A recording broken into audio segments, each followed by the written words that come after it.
سلطان محمود غزنوی کے پاس ایک شخص ایک چکور لایا جس کا ایک پاؤں نہیں تھا۔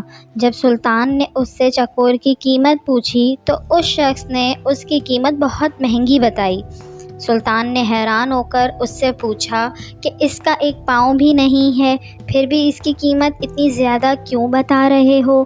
تو وہ شخص بولا کہ جب میں چکوروں کا شکار کرنے جاتا ہوں تو یہ چکور بھی شکار پر ساتھ لے جاتا ہوں، وہاں جال کے ساتھ اسے باندھ لیتا ہوں تو یہ بہت عجیب سی آوازیں نکالتا ہے اور دوسرے چکوروں کو بلاتا ہے۔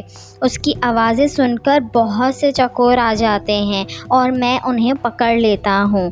سلطان محمود غزنوی نے اس چکور کی قیمت اس شخص کو دے کر چکور کو ذبح کر دیا۔